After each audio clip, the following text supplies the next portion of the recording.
Everyone, welcome to સ્કોલા ઈ શિક્ષા.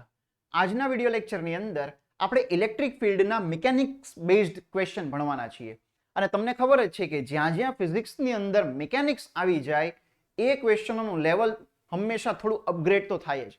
કારણ કે 11થના મિકેનિક્સના જેટલા પણ કન્સેપ્ટ છે એ કન્સેપ્ટને તમે જ્યારે ઇલેક્ટ્રોસ્ટેટિક ફોર્સની સાથે જોડી દેશો, એટલે કે વિદ્યુત ક્ષેત્રની સાથે જોડી દેશો, એટલે એકદમ ફાઇન ક્વેશ્ચન બનાવી શકાય. તો એકદમ સિમ્પલ ક્વેશ્ચનથી શરૂઆત કરશું અને ધીમે ધીમે કરતા આપણે લેવલ વધારતા જશું. કઈ રીતે આવા ક્વેશ્ચનોને કેલ્ક્યુલેટ કરવા, તો એના માટે ફર્સ્ટ ઓફ ઓલ તમારા મિકેનિક્સના જે બેઝિક ફંડામેન્ટલ કન્સેપ્ટ છે એ ક્લિયર હોવા જોઈએ. તો જ તમે આ ક્વેશ્ચન્સને પ્રોપર રીતે અટેમ્પ્ટ કરી શકો. તો વન બાય વન જ્યાં જે કન્સેપ્ટની જરૂરિયાત લાગશે એ કન્સેપ્ટને આપણે થોડો થોડો રિવાઇઝ કરતા જશું અને આખો ક્વેશ્ચન કેલ્ક્યુલેટ કરતા જશું. ઓકે, તો ક્વેશ્ચન કંઈક ફર્સ્ટ આ રીતે છે. આપણી પાસે એક પેન્ડ્યુલમ છે. સિમ્પલ પેન્ડ્યુલમ તો અત્યાર સુધી આપણને આવડતું જ હતું, પણ આ પેન્ડ્યુલમને આપણે સમાન વિદ્યુત ક્ષેત્રની અંદર રાખી દઈએ. તો આ સવાલને અત્યારે રહેવા દો. પહેલા તો આપણે એ સમજીએ કે આ પેન્ડ્યુલમને જ્યારે આપણે આની અંદર રાખશું વિદ્યુત ક્ષેત્રમાં, ત્યારે આનું સંતુલન સ્થાન ક્યાં આવશે? તો વિદ્યુત ક્ષેત્ર પેન્ડ્યુલમ પર કઈ વસ્તુ પર ઇફેક્ટ કરે છે? તો વિદ્યુત ક્ષેત્ર પેન્ડ્યુલમ પર ફોર્સ લગાવશે. આ જે પેન્ડ્યુલમ છે એ પેન્ડ્યુલમ પર વિદ્યુત ક્ષેત્ર પહેલા તો કઈ ડાયરેક્શનમાં ફોર્સ લગાવે? તો આપણે એ જોવું પડે કે એ પેન્ડ્યુલમના ગોળા ઉપર કયો વિદ્યુતભાર છે? તો ધન વિદ્યુતભાર છે. આ ધન વિદ્યુતભાર હોય તો આ પોઝિટિવ થી નેગેટિવ આપણું વિદ્યુત ક્ષેત્ર. તો આ ધન વિદ્યુતભારને પેલો જે નેગેટિવ છે એ ખેંચે, મતલબ કે વિદ્યુત ક્ષેત્ર જે દિશામાં છે એ જ દિશામાં બળ લાગશે. તો આના પર એક ફોર્સ તો આમ લાગે છે. એ ફોર્સ કોના જેટલું છે? તો QE જેટલું. સમાન વિદ્યુત ક્ષેત્ર છે તો QE જેટલું એક ફોર્સ આ ડાયરેક્શનમાં લાગે છે. બીજું પેન્ડ્યુલમ પર કયું ફોર્સ છે? નીચે છે mg. આ બે ફોર્સ છે. અને થર્ડ ઓલરેડી તણાવ બળ તો લાગે જ છે, પણ આનું સંતુલન સ્થાન ક્યાં આવશે? તમે એમ સમજો કે તમારી પાસે એક કોઈ બોક્સ કે એવું કંઈ પણ છે. આ બોક્સની અંદર એક પેન્ડ્યુલમ લટકાવો છો અને આ બોક્સને તમે આમ પ્રવેગથી લઈ જાઓ છો. કેમ કે આ વિદ્યુત ક્ષેત્રનો આ ગોળા માટે મતલબ તો એવો જ થયો ને કે આ ડાયરેક્શનમાં એક પ્રવેગ એને લાગે છે. તો આમ તમે પ્રવેગથી લઈ જશો તો અથવા તો પ્રવેગ કરતા તમે એમ સમજો કે તમે આ ડાયરેક્શનમાં એના પર બળ જ લગાવો છો. કેમ કે પ્રવેગમાં પ્રોબ્લેમ એ થશે કે આભાસી બળ લાગશે, ઉલટી આકૃતિ બનશે. એના કરતા આપણે એ સમજીએ કે ડાયરેક્ટ ફોર્સ જ લાગે છે. પેન્ડ્યુલમ લટકે છે, પેન્ડ્યુલમ પર નીચે mg તો લાગે જ છે, પણ હવે એના પર એક ડાયરેક્ટ ફોર્સ આ ડાયરેક્શનમાં લાગે છે. તો હવે પેન્ડ્યુલમની સ્થિતિ કઈ રીતે ગોઠવાશે? આમ ક્રોસમાં ગોઠવાશે ને. કેમ કે એક ફોર્સ એને નીચે ખેંચે છે, એક ફોર્સ આમ ખેંચે છે, તો એની દોરી આમ ત્રાંસી ગોઠવાઈ જશે. કેટલી ત્રાંસી ગોઠવાશે? તો આપણો પર્પસ તો એ છે કે આ સંતુલનમાં આવે. આ ત્રણે ત્રણનું સંતુલન થાય ને એવી ડાયરેક્શનમાં દોરી આમ ત્રાંસી ગોઠવાશે. કેમ કે ફાઇનલ કન્સેપ્ટ તો એ જ છે ને કે આનું સંતુલન થવું જોઈએ. એટલા કોઈ થીટા એંગલ પર દોરી ગોઠવાશે. ધારો કે દોરી શિરોલંબ સાથે થીટા ખૂણો બનાવે છે, દોરી આમ ગોઠવાઈ જાય છે. તો આ શિરોલંબ સાથે એને થીટા ખૂણો બનાવેલો, તો શિરોલંબ સાથેનો ખૂણો એટલે આ જ થશે ને થીટા. ઝેડ બનાવીએ તો અહીંયા આમ ઝેડ બનાવશું તો અહીંયા થીટા ખૂણો આવશે. તો આના આપણે ઘટકો કરીએ. જો આના ઘટકો કરીએ તો પહેલો ઘટક આપણો શું થઈ જશે? T sine theta. T sine theta ઘટક મતલબ કે આ સાઈડનો ઘટક ટી સાઇન થીટા એ કોના જેટલો થયો? QE જેટલો. ટી કોસ થીટા ઘટક કોના જેટલો થયો? ટી કોસ થીટા ઉપરનો ઘટક એ થઈ જશે mg જેટલો. તો બે સમીકરણ તો આવા છે આપણી પાસે. હવે આની અંદરથી આપણે ટેન થીટા, આપણે થીટા શોધવો છે ને, તો ટેન થીટા બરાબર QE ના છેદમાં mg. જો ટેન થીટા શોધવો હોય તો ધારો કે તમને આની અંદર એવું પૂછે કે તણાવ ટી શોધવું છે. ટી શોધવું હોય તો અહીંયા આપણે શું લખીએ? T square sine square theta plus T square cos square theta is equal to T square sine square theta. બંનેમાંથી ટી સ્ક્વેર ને કોમન લેશો તો sign square theta plus cos square theta તો 1 થઈ જશે, મતલબ કે ટી સ્ક્વેર. આવું એક સમીકરણ છે. હવે આ T square sine square theta શું છે આપણો? તો T square sine square theta તો Q square E square. T square cos square theta શું છે? તો M square G square is equal to T square. તો આના પરથી તમને ટી મળી જશે, તણાવ મળી જશે. આના પરથી તમને ટેન થીટા મળી જશે. આ થઈ સિમ્પલ મિકેનિક્સની વાત કે સિમ્પલ આપણે ખાલી ફોર્સ બેલેન્સ કરીએ છીએ. મતલબ કે આ વિદ્યુત ક્ષેત્રમાં આ પદાર્થનું જે મધ્યમાન સ્થાન છે, સંતુલન સ્થાન છે, એ કઈ જગ્યા પર મળશે? તો આ છે એનું સંતુલન સ્થાન. મતલબ અહીંયા એ શાંતિથી સ્થિર રહેશે. અહીંયા સ્થિર રહેશે નહીં, ત્યાં એ સ્થિર નહીં રહે. ત્યાં લાવશો ને છોડશો ને તો પાછો ત્યાં ચાલ્યો જશે. ફાઇનલી સ્થિર તો અહીંયા જ રહેશે. મતલબ દોરી આમ ત્રાંસી રહેશે ને અહીંયા સ્થિર છે. હવે દોલનો ક્યારે થાય? દોલનો હંમેશા ત્યારે થાય જ્યારે પદાર્થ સ્થાયી સંતુલનમાં ઓલરેડી છે અને તમે એના સ્થાયી સંતુલનને ડિસ્ટર્બ કરો છો. એના સ્થાયી સંતુલનમાંથી પદાર્થને થોડું અમથું આમ સ્મોલ ડિસ્પ્લેસમેન્ટ આપો. તમે આ પોઈન્ટ અહીંયા સ્થિર હતો, આપણે અલગ કલરથી લખીએ. હવે તમે એને સ્મોલ ડિસ્પ્લેસમેન્ટ આપો. આને તમે જરા આમ તો આમ જવા દો અથવા તો આમ જવા દો ને પછી છોડી દેશો તો ફાઇનલી ફરીથી ઇલેક્ટ્રિક ફિલ્ડ અને એમજી બંને ટ્રાય શું કરશે? ફરીથી એને મૂળ સ્થિતિ તરફ ધક્કો મારવાની ટ્રાય કરશે. તો આ જે વસ્તુ થાય આને જ તો આપણે સરળ આવર્ત ગતિ કહીએ. સરળ આવર્ત ગતિ એટલે એવી ગતિ કે જે પદાર્થના મધ્યમાન સ્થાન તરફ ધક્કો મારવાની ટ્રાય કરે છે. તો આ ટાઈપના એના ઓસિલેશન થશે. એ ઓસિલેશનનો આવર્તકાળ કેટલો થશે? હવે જો આની અંદર તમને કદાચ યાદ હશે, પેલા લિફ્ટ વાળાને બધા ક્વેશ્ચન યાદ કરો. લિફ્ટ વાળા ક્વેશ્ચનમાં એવું આવે કે પ્રવેગ આપણો એ ઉપર છે, તો એ પ્રવેગના લીધે પેલો જી જે છે એ જી ઇફેક્ટિવ કેટલો થઈ જાય? તો એ જી પ્લસ એ થઈ જશે. લિફ્ટ આ ડાયરેક્શનમાં જતી હોય તો √a² + g² થઈ જશે. તો આની અંદર પણ સેમ એવો જ કન્સેપ્ટ છે. એક પ્રવેગ કોના લીધે છે? આના લીધે. તો એક પ્રવેગ છે જી આના લીધે. બીજો પ્રવેગ એક આના લીધે પણ આવશે. એના લીધે પ્રવેગ આવશે એ કેટલો આવશે? એ આવશે QE/m. તો આ બંને પ્રવેગનો ફાઇનલ પ્રવેગ આ પદાર્થનો કઈ ડાયરેક્શનમાં થશે? તો જે ફાઇનલ પ્રવેગ છે ફાઇનલ પ્રવેગ ક્યાંક આમ આવશે, જી ઇફેક્ટિવ. આ ફાઇનલ પ્રવેગને આપણે આવા ક્વેશ્ચનમાં જી ઇફેક્ટિવ કહીએ. એ જી ઇફેક્ટિવ ક્યાંક આ ડાયરેક્શનમાં આવશે અને કેટલો આવશે? √g² + a². આટલો પ્રવેગ આવશે. બરાબર. પછી તો શું છે, એક વખત આપણને જી ઇફેક્ટિવ મળી જાય છે પછી તો આપણે ખાલી આનું ફોર્મ્યુલા લખવાનું છે કે time period is equal to 2π દોરીની લંબાઈ છેદમાં જી ઇફેક્ટિવ આવે. જી ઇફેક્ટિવ ક્યારે લખવો પડે? જ્યારે કાં તો પદાર્થ કોઈ અઝડપીય નિર્દેશ ફ્રેમની અંદર હોય અથવા તો એ પદાર્થ પર કોઈ ડાયરેક્ટ ફોર્સના લીધે પ્રવેગ આવતો હોય, ત્યારે હંમેશા આપણે આવો જી ઇફેક્ટિવ લખવો પડે. તો આ જી ઇફેક્ટિવ જો આપણે આની અંદર લખી દઈએ √L દોરીની લંબાઈ, અને જી ઇફેક્ટિવ કેટલો થઈ જશે? તો જી ઇફેક્ટિવ થઈ જશે √g² + a². મતલબ રૂટની અંદર પણ અહીંયા રૂટ આવશે, g² પ્લસ હવે આ a² કેટલો? તો q² e² / m². તો આ રીતનો તમારો આખો આ ટાઈમ પીરિયડ આવશે. સિંગેજની અંદરથી આ એક બહુ ફાઇન ક્વેશ્ચન છે. તમે નોર્મલ જ્યારે પણ કોઈ બુક સોલ્વ કરતા હશો તો નોર્મલ બુકમાં તમને જે મિકેનિક્સ બેઝડ જે સારા ક્વેશ્ચન હશે ને એ ક્યારેય નહીં મળે. મળશે તો ક્યાંક ને ક્યાંક કોઈ ખોટા કન્સેપ્ટથી ગણેલા હશે અથવા તો લેન્ધી કેલ્ક્યુલેશન કરેલી હશે. ઘણા શિક્ષકો પણ એવું કહેતા હોય કે આ બુકની અંદર બધું કન્ટેન્ટ આવી જાય છે. ભાઈ કન્ટેન્ટ બધું આવી જાય છે પણ વિદ્યાર્થીનું માઇન્ડ ડેવલપ થાય એ માત્ર કન્ટેન્ટથી ન થાય. એનું સોલ્યુશન કેટલું સિમ્પલ રીતે આપેલું છે એનાથી એનું માઇન્ડ ડેવલપ થાય. જે બુકની અંદર 2-2 પેજના એક પેજના લેન્ધી સોલ્યુશન આપેલા હોય, હવે એનાથી ને એનું શું કેલ્ક્યુલેટ, એનું શું ડેવલપ થશે વિદ્યાર્થીનું? ગણતરી કરવાની ક્ષમતા. હવે આના આન્સર તમારા 2 સ્ટેપમાં લખવાનો હોય. આ તો મેં ખાલી તમને કન્સેપ્ટ સમજાવ્યો. બાકી તમારે આ વસ્તુનો આન્સર આ 2 સ્ટેપની અંદર લખવાનો હોય કે જી ઇફેક્ટિવ કેલ્ક્યુલેટ કરવાનો છે, જી ઇફેક્ટિવની અહીંયા વેલ્યુ રાખવાની છે. ફાવશે? તો આ ટાઈપના ક્વેશ્ચન હોય. ધારો કે તમને આ જ સવાલ એક એનસીઈઆરટીમાં નીટમાં પૂછાયેલો જે ક્વેશ્ચન છે એ આ રીતે હતો કે આ પેન્ડ્યુલમ હવે નીચેની ડાયરેક્શનમાં વિદ્યુત ક્ષેત્ર છે. જો વિદ્યુત ક્ષેત્ર નીચેની ડાયરેક્શનમાં હોય અને આના ઉપર ઇલેક્ટ્રોન છે. હવે ઇલેક્ટ્રોન હશે તો પહેલા આપણે શું હંમેશા ડ્રો કરવાનું? નીચે લાગશે mg. બીજું ફોર્સ કયું લાગશે? બીજું ફોર્સ કઈ ડાયરેક્શનમાં લાગશે? ઇલેક્ટ્રોન પર બળ હંમેશા વિદ્યુત ક્ષેત્રની વિરુદ્ધમાં લાગે. તો વિદ્યુત ક્ષેત્રની વિરુદ્ધમાં જે બળ લાગશે એ QE જેટલું આમ લાગશે. Q ને આપણે આમ તો E કહીએ, સ્મોલ e, કેમ કે આના પર વિદ્યુત ભાર તો E જ છે ને. તો QE જેટલું ફોર્સ એના પર ઉપરની ડાયરેક્શનમાં લાગશે. જ્યાં Q લખું છું ને ત્યાં તમે સમજી લેજો Q એટલે આ E વિદ્યુત ભાર છે. તો એનો મતલબ એમ થયો કે આનો જે G ઇફેક્ટિવ છે એ G ઇફેક્ટિવ એક તો આ G છે અને માઇનસ બીજો આવશે QE/m. તો આમાં શું છે, તમને G ઇફેક્ટિવ સિમ્પલ રીતે મળી જશે. તો આ બધા સવાલમાં બીજું કંઈ ખાસ નથી. એક નવું ફોર્સ એડ થાય છે, એ ફોર્સ એડ થવાના લીધે G ચેન્જ થશે. બાકી જેમ આપણે અત્યાર સુધી ગણતા હતા એમના એમાં ક્વેશ્ચનો ગણવાના છે. આ જ ક્વેશ્ચનને ધારો કે તમને એડવાન્સમાં પૂછવાનો હોય તો એડવાન્સની અંદર આ જ ક્વેશ્ચન કેવી રીતે પૂછે કે આ પેન્ડ્યુલમ અહીંયા છે, આવું વિદ્યુત ક્ષેત્ર શરૂ કરીએ.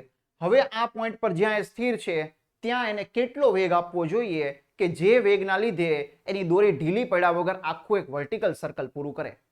બહુ ફાઇન ક્વેશ્ચન બને અને એડવાન્સની અંદર 1987 કે આ તેવી કોઈ એક સાલમાં પૂછાયેલો ક્વેશ્ચન પણ છે. તો આ રીતના કન્સેપ્ટ તમારા એડવાન્સની અંદર આમાંથી ડેવલપ કરે. પણ જે ફંડામેન્ટલ હોય એ ફંડામેન્ટલ બધું આ જ હોય.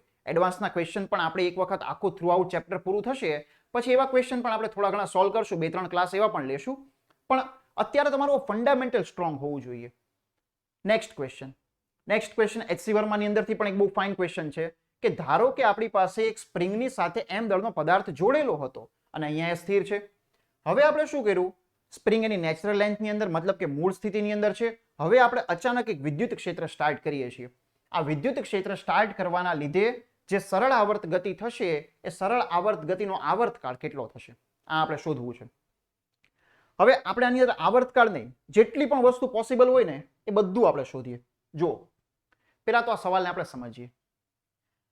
આ પોઈન્ટ પર અત્યારે પદાર્થ છે, આ આકૃતિ ત્યાં ઇનફ નહીં થાય એટલે આપણે એક નવી આકૃતિ બનાવી દઈએ. અહીંયા પદાર્થ છે, બરાબર? તો આને શું કહેવાય? આને કહેવાય ની નેચરલ લેન્થ, મૂળ લંબાઈ. ટર્મિનોલોજી યાદ રાખજો, ખાસ કરીને જે વિદ્યાર્થીઓ ફર્સ્ટ ટાઈમ આ બધા ચેપ્ટર્સને જોવે છે એ ખાસ કરીને ટર્મિનોલોજી મિકેનિક્સને યાદ રાખજો, કારણ કે શું છે 11th તમે મારી પાસે નહીં ભણ્યા હો તો 11th ની અંદર તમને આ ટર્મિનોલોજી પ્રોપર યાદ નહીં હોય. તો આ છે નેચરલ લેન્થ, મૂળ લંબાઈ. બીજી વસ્તુ હોય આની અંદર મધ્યમાન સ્થાન. શું મધ્યમાન સ્થાન અહીંયા જ આવશે? પહેલા તો નેચરલ લેન્થનો મતલબ છે કે સ્પ્રિંગ ખેંચાયેલી નથી, સ્પ્રિંગ દબાયેલી નથી, સ્પ્રિંગ મૂળ સ્થિતિમાં છે. બીજો પદ છે એ શું છે? મધ્યમાન સ્થાન. મધ્યમાન સ્થાનનો સ્પેસિફિક મિનિંગ કરીએ તો મિનિંગ એવો થશે કે કોઈ એવો પોઈન્ટ કે જે પોઈન્ટને અનુલક્ષીને પદાર્થ દોલનો કરે છે. મતલબ મધ્યમાન સ્થાનથી આમ જાય છે પદાર્થ, એમ આમ પણ જાય છે. x જેટલો આમ ગયો તો x જેટલો આમ ગયો, બંને સાઈડ આમ દોલનો થાય છે અને મિડલ પોઈન્ટ છે, તો એને આપણે કહીએ મધ્યમાન સ્થાન. તો આ નેચરલ લેન્થ મધ્યમાન સ્થાન હોય, પણ ક્યારે હોય? જ્યારે કોઈ ફોર્સને આતે ન લાગતું હોય ત્યારે. આ ઇલેક્ટ્રિક ફિલ્ડ ન હોત, ખાલી આટલી સ્પ્રિંગ હોત, તો તમે આને જરાક અમથું આમ ખેંચો અને છોડી દો તો આમ દોલનો કરે, તો આ જ મધ્યમાન સ્થાન થાય. પણ મધ્યમાન સ્થાનને તમે એક બીજો શબ્દ લગાવી શકો કે જે જગ્યા પર સંતુલન ક્રિએટ થતું હોય. હવે કોઈ ફોર્સ જ નથી લાગતું તો બસ આ સંતુલનમાં જ છે ને બધું, પણ પેલો ઈ ફોર્સ લાગે છે. એ ઈ ફોર્સ લાગવાના લીધે આના પર પેલા તો વિદ્યુતભાર કેટલો છે? વિદ્યુતભાર આના પર Q જેટલો છે. Q વિદ્યુતભાર હશે તો વિદ્યુત ક્ષેત્રની ડાયરેક્શનમાં જેના પર ફોર્સ લાગશે, મતલબ આ ડાયરેક્શનમાં ફોર્સ લાગવાના લીધે આ ડાયરેક્શનમાં કેટલું ફોર્સ લાગશે? QE. અહીંયા કેટલું ફોર્સ છે? શરૂઆતમાં તો 0 જ હોય ને. શરૂઆતમાં તો સ્પ્રિંગ ખેંચાયેલી જ નથી, સ્પ્રિંગ ખેંચાય પછી ફોર્સ આવશે. શરૂઆતમાં 0 છે. તો આને પ્રવેગ કઈ દિશામાં આવ્યો?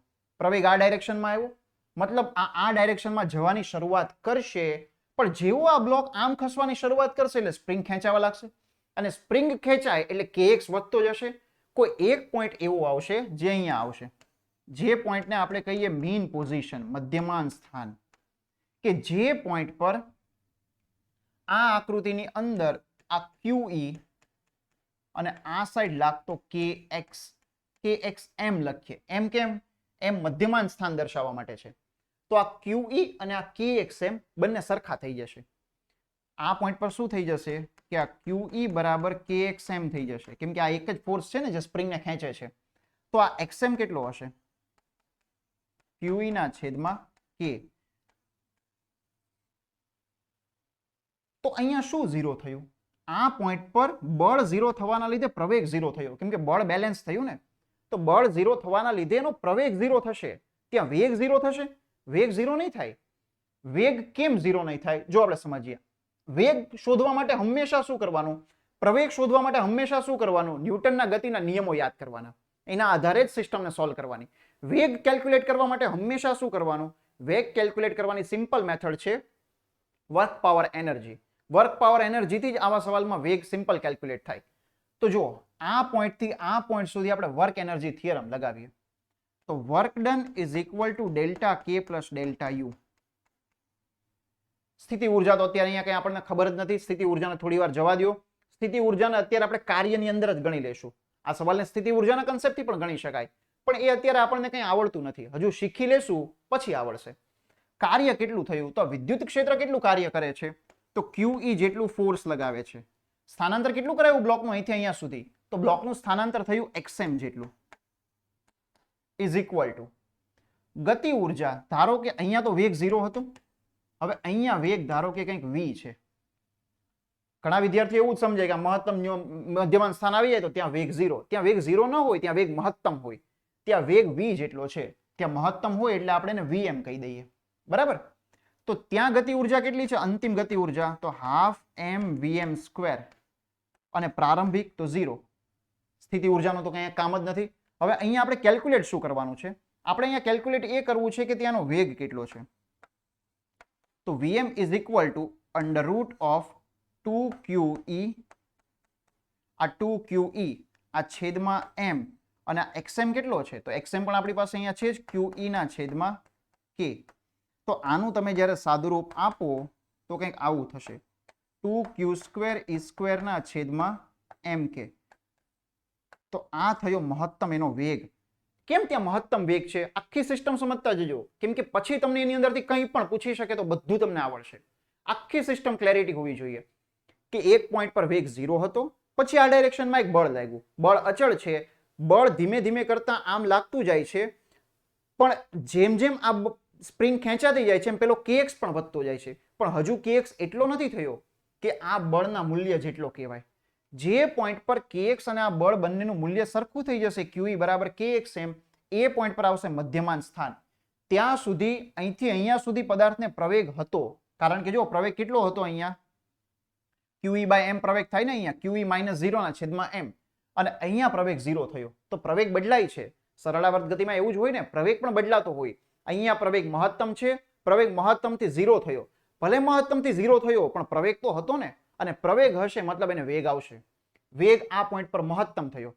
હવે વેગ મહત્તમ ત્યાં આ ડાયરેક્શનમાં હોય તો પદાર્થ આગળ તો હજુ જશે જ ને. આગળ જઈને ક્યાંક આ પોઈન્ટ સુધી પહોંચશે. અહીંયા કોઈ એક પોઈન્ટ છે ત્યાં સુધી એ પહોંચશે.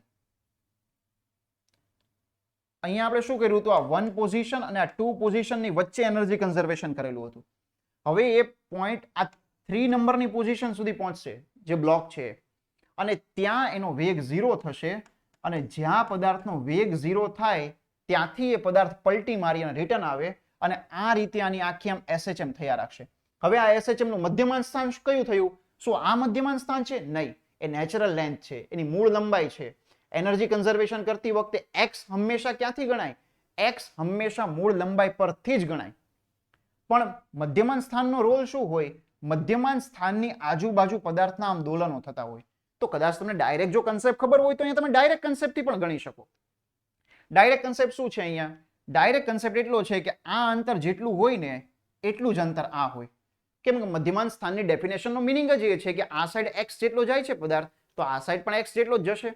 તો કાં તો તમે ડાયરેક્ટ ગણી શકો, અને અથવા તો તમે આ બંને પોઈન્ટ વચ્ચે એનર્જી કન્ઝર્વેશન કરી શકો. એનર્જી કન્ઝર્વેશનથી ગણશો તો પણ આની અંદર આન્સર તો આવશે જ. કોઈ પણ મેથડથી ગણશો, બંને મેથડથી આન્સર આવશે. પણ જો આપણને ડાયરેક્ટ જ ખબર છે કે x મેક્સિમમ, આ x મેક્સિમમ નો મતલબ શું થાય?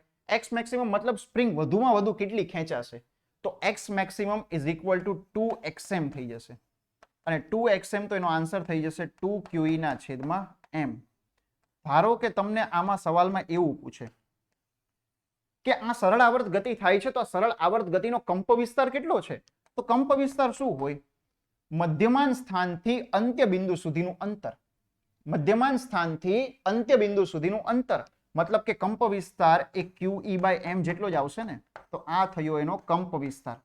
ધારો કે આ સવાલમાં તમને એમ પૂછે કે સરળ આવર્ત ગતિનો આવર્તકાળ કેટલો થશે, તો ફર્સ્ટ ક્વેશ્ચન પેલા તો એ વિચારજો ક્વેશ્ચનને, આ QE ફોર્સના લીધે આવર્તકાળને કોઈ ફરક પડશે કે નહીં પડે? તમે આમ સમજો, ઈ ને છોડી દો, ચલો ઈ ને સાઈડમાં મૂકી દો, ઈ છે જ નહીં. પેલા ખાલી આટલી જ સિસ્ટમ હતી. આ સિસ્ટમનો આવર્તકાળ કેટલો થાત? 2π under root m by k આટલો આવર્તકાળ થાત. કારણ કે ઓમેગા કેટલો હોય? ઓમેગા હોય under root of k by m, તો ટાઈમ પીરિયડ થઈ જશે 2π under root m by k. આટલો આવર્તકાળ ક્યારે થાત? વિદ્યુત ક્ષેત્ર ન હોત ને તો થાત. હવે વિદ્યુત ક્ષેત્ર છે. વિદ્યુત ક્ષેત્ર કરતા પહેલા એમ સમજી લો કે આ સિસ્ટમ આમ હોત તો. હવે તમે આને આમ પકડીને છોડી દેશો તો આનો આવર્તકાળ કેટલો થાત? તો પણ આનો આવર્તકાળ 2π under root m by k જ થાત. કેમ? કેમ કે બંને એક જ વસ્તુ છે ને. પણ ફરક શું છે બંનેમાં? આ હોરિઝોન્ટલ હતું તો જે જગ્યાએ નેચરલ લેન્થ હતી એ જ જગ્યા પર મધ્યમાન સ્થાન આવવાનું હતું, જો આ ઈ ન હોત તો. હવે આ જ વસ્તુને તમે વર્ટિકલ લટકાવી દેશો વર્ટિકલ લટકાવી દેશો તો મધ્યમાન સ્થાન અલગ જગ્યાએ હશે, આવી આકૃતિ થશે. ટૂંકમાં આ જ આકૃતિને તમે આમ ઊભી કરી દેશો ને, આની આકૃતિ એવી બનશે એક્ઝેક્ટ. ખાલી ફરક શું આવશે, અહીંયા QE નામનું ફોર્સ છે, ત્યાં mg નામનું ફોર્સ આવે. તો આ mg નામનું જે નીચેનું ફોર્સ છે એ mg નામના ફોર્સથી ચેન્જ શું થયો? ચેન્જ ખાલી એ જ થયો કે જે મધ્યમાન સ્થાન અહીંયા આવવું જોઈતું હતું એ મધ્યમાન સ્થાન હવે અહીંયા આવી જશે. મતલબ કે જે મધ્યમાન સ્થાન નેચરલ લેન્થ પર આવવું જોઈતું હતું એ મધ્યમાન સ્થાન થોડું નીચે આવી જશે. કેમ? કેમ કે નીચે ઓલો mg લાગે છે ને એટલે. હવે આ બધું તમને તો જ સમજાય જો SHM ના કન્સેપ્ટ બહુ ક્લિયર હોય. તો મધ્યમાન સ્થાન નીચે આવી જશે. પણ મધ્યમાન સ્થાન નીચે આવવાથી આવર્તકાળને કોઈ ફરક નહીં પડે. તો આ સવાલની અંદર પણ આ જે ક્વેશ્ચન છે, આ ક્વેશ્ચનની અંદર પણ આવર્તકાળ કેટલો? 2π√m/k. બરાબર. હવે તમને એમ થશે પેલા નું કઈ કામ જ નથી. અરે ભાઈ એનું કામ છે જ ને. ઈ શું કામ કરે છે? અહીંયા જે મધ્યમાન સ્થાન હતું એને અહીંયા શિફ્ટ કરી દીધું. જે સંતુલન સ્થાન હતું એને અહીંયા શિફ્ટ કરી દીધું. હવે અહીંયા શિફ્ટ કર્યા પછી જો બ્લોક અહીંયા હોત તો કેમ આટલામાં દોલનો કરવાનો હતો, એમ અહીંયા હોત તો પણ એટલામાં જ દોલનો કરશે. આવર્તકાળ તો એટલો ને એટલો જ રહેશે. આવર્તકાળને આ ફોર્સથી, અચળ બળથી કોઈ ફરક નહીં પડે. તો બસ આ આખો કન્સેપ્ટ આ ટાઈપના કોઈ પણ ક્વેશ્ચનની અંદર હશે. આવા ક્વેશ્ચનો આની અંદર છે, મેગ્નેટિઝમમાં આવશે, ઘણી બધી જગ્યાએ આવશે. ફિઝિક્સમાં કોઈ પણ જગ્યાનો કન્સેપ્ટ આવે, દરેકમાં જો અચળ બળ લાગે છે તો આવર્તકાળને ફરક ન પડે, માત્ર ને માત્ર એનું મધ્યમાન સ્થાન જે છે ને એ ચેન્જ થઈ જશે. બરાબર. નેક્સ્ટ એક સવાલ આવો છે, આ પણ આવર્ત ગતિનો જ સવાલ છે. કેમ કે શું છે કે આવર્ત ગતિ એક ચેપ્ટર જેવું છે કે એના સવાલો ફ્લુઇડમાં આવે, ગ્રેવિટેશનમાં આવે, ઇલેક્ટ્રોસ્ટેટિક્સમાં આવે, ઘણી બધી જગ્યાએ ફિઝિક્સમાં આવશે. આપણી પાસે d અંતર છે, m દળનો બ્લોક છે, અહીંયા બ્લોક સ્થિર હતો. હવે જેવું આપણે ઇલેક્ટ્રિક ફિલ્ડને સ્ટાર્ટ કરીએ અને આના પર કેટલો વિદ્યુતભાર છે? તો q જેટલો આના પર વિદ્યુતભાર છે. તો આ બ્લોક જે છે એનો વેગ તો અહીંયા 0 છે. સીધો આ બ્લોક આમ અથડાવા જશે. હવે અહીંયા અથડાશે. અથડાતી વખતે તમને ધારો કે એમ પૂછે કે અહીંયા અથડાતી વખતે એનો વેગ કેટલો છે એ ગણવાનું છે. જો આપણે એક જ સવાલમાં ઘણું બધું સમજીએ છીએ, આપણે ખાલી સવાલ સોલ્વ કરવા એ આપણું ટાર્ગેટ નથી. કન્સેપ્ટને ગ્રાસ્પિંગ કરવો એ આપણું મેઇન ટાર્ગેટ છે.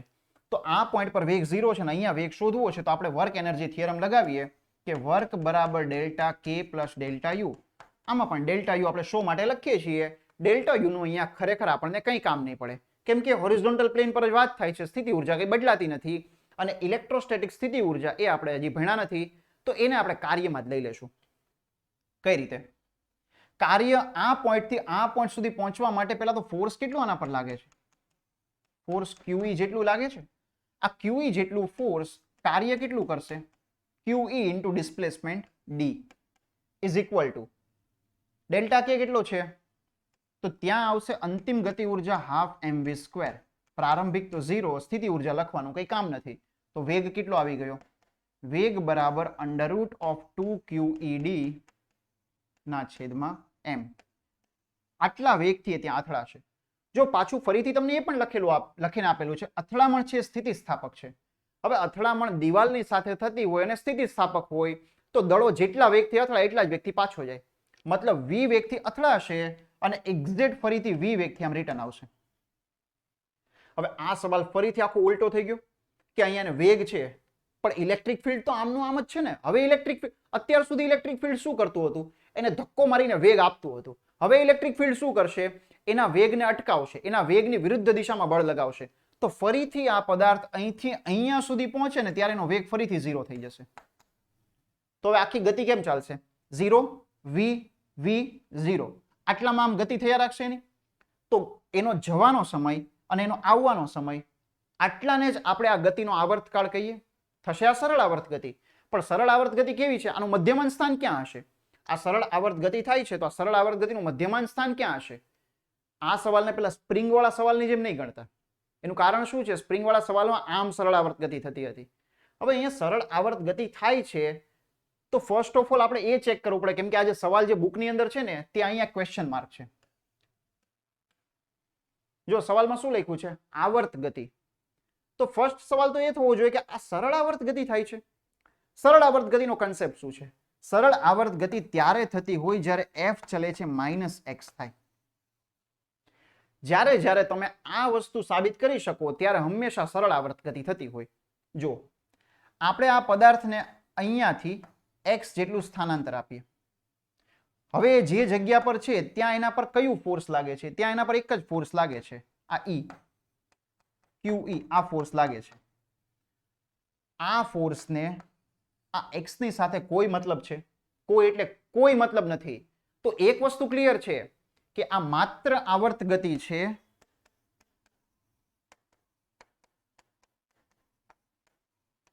SHM નથી.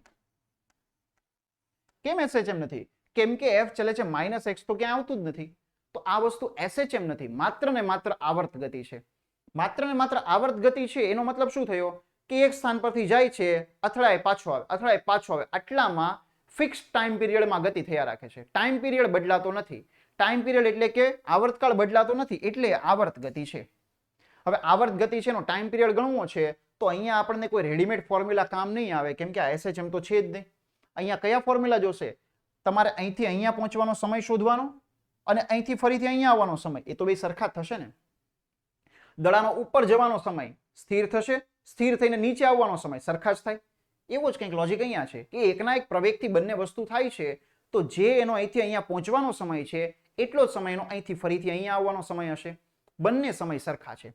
જો બંને સમય સરખા હોય તો આ પોઈન્ટ પર એનો વેગ કેટલો છે? 0. આ પોઈન્ટ પર એનો વેગ કેટલો છે? v, જે આપણે ઓલરેડી કેલ્ક્યુલેટ કર્યો છે અહીંયા, √2QED ના છેદમાં m. હવે આપણે શું કેલ્ક્યુલેટ કરવું છે? અહીંથી અહીંયા સુધીનો જવાનો સમય t છે, તો આપણો જે આવર્તકાળ થશે એ આવર્તકાળ કોના જેટલો થશે? 2t જેટલો. બરાબર? જવાનો t સમય, આવવાનો t સમય, એક રાઉન્ડ પૂરો થયો તો t બરાબર 2t. હવે t કેટલો છે ગણવો છે તો બહુ સિમ્પલ છે, v બરાબર v0 પ્લસ at. v અંતિમ વેગ કેટલો છે? √2QED ના છેદમાં m is equal two v0, પ્રારંભિક વેગ તો 0 હતો, પ્રવેગ કેટલો છે? QE ના છેદમાં m ઇન્ટુ t. હવે આની અંદરથી તમે t ને કરતા બનાવશો તો t આપણો કેટલો આવી જશે?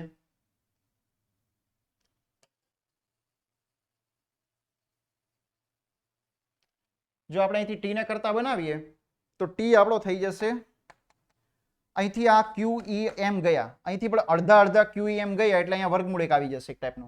આ m આમ અંશમાં જશે, 2 છે અને d છે, તો √2dm ના છેદમાં QE. બરાબર? √2md અને એના છેદમાં QE. આટલો ટાઈમ t આવશે, તો મતલબ કે એનો આવર્તકાળ કેટલો થયો? 2√2md ના છેદમાં QE. આટલો આનો આવર્તકાળ થશે, પણ આ કોઈ SHM નથી. બરાબર? એક બહુ ફાઇન ક્વેશ્ચન છે.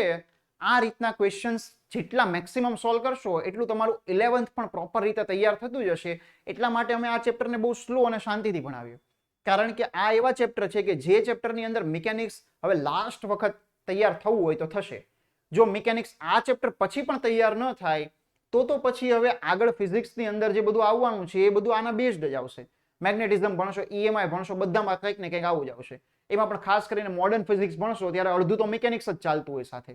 તો અત્યારે જે મિકેનિક્સના કન્સેપ્ટ વીક છે એ પ્રોપર રીતે ક્લિયર થતા જવા જોઈએ. ઓકે, તો બસ આ રીતનો આપણો આખો આ ટોપિક હતો. બાકીનું જે પણ આપણું ભણવાનું છે એ આપણે આ જ પ્લેટફોર્મ પરથી નેક્સ્ટ ક્લાસની અંદર ભણતા રહીશું. અને હું યુટ્યુબ ચેનલની ઉપર અમુક નાના નાના ક્વેશ્ચન્સના ટુકડા પણ મૂકું છું, તો એ ટુકડા પણ ટ્રાય કરતા રહેજો અને નીચે કમેન્ટ સેક્શનની અંદર લખતા જજો, કારણ કે એકદમ સિલેક્ટેડ ક્વેશ્ચન્સ એ ટુકડાઓની અંદર હોય છે. Okay, thank you.